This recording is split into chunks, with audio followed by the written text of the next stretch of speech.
I found the leadership lens model to be a very relatable model, and it makes sense in representing some of the different factors that stand between the leader on one end and the performance or goals attainment on the other end, which is the wall. I found that representing the leader with the light bulb and the followers with the set of lenses, and then the follower's perception of the leader with the second set of lenses.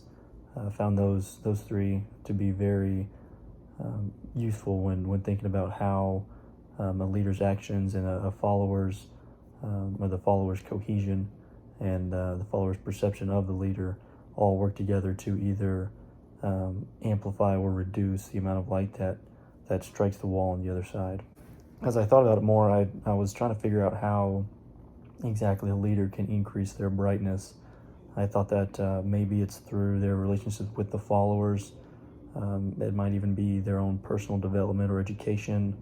It might be research into the topic at hand, whether it's making themselves more knowledgeable about their task or project.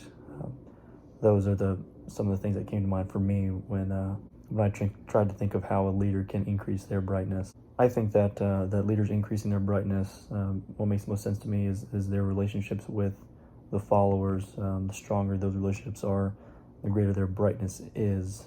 For example, at my company, I feel that our CEO does the best job of connecting with everyone in our office at least once a week. He'll walk through the hallways and he'll poke his head in the doors of all the employees, or whoever's in their office, just to check on them, see how they're doing, talk about their sports team, the family. I mean, he'll keep a good tab on everyone, and I feel like he connects with everyone better than the rest of our principals and leadership because of that alone.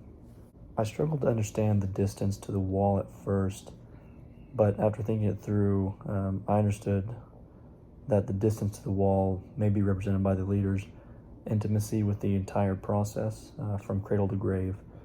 The more involved the leader is with the project, the less margin for error, the quicker response, the time to changes in the environment or the situation, or even in the teams or the team's perception of the leader. The closer he or she, the more or the less time it will take for them to react to such changes. A light bulb close to the wall represents a leader who is, in my mind, who is routinely involved with their followers, clearly understands their followers' perception of them, and can easily observe, maintain, and control each of the second, third tier lenses.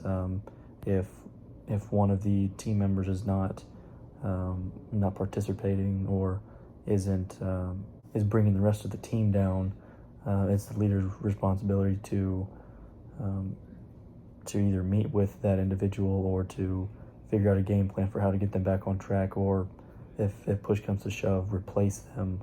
Unfortunately, that's the way it has to go sometimes. A leader who's close, or a light bulb who's close to the wall, can also easily understand their followers' perception of them. They can develop close relationships with them and understand and get a feel for how their followers or subordinates view them based on mannerisms and tones, and they kind of become part of the social group. And I feel as though that a leader who is closer with their followers can do a better job of maintaining their image and keep the ship pointing in the right direction. After contemplating the reflective surface, which focuses the light from the bulb towards the wall, I see how that might resemble the leader's ability to concentrate their abilities into as wide or narrow of a spectrum as needed, depending on the teams that they've got underneath them or the projects.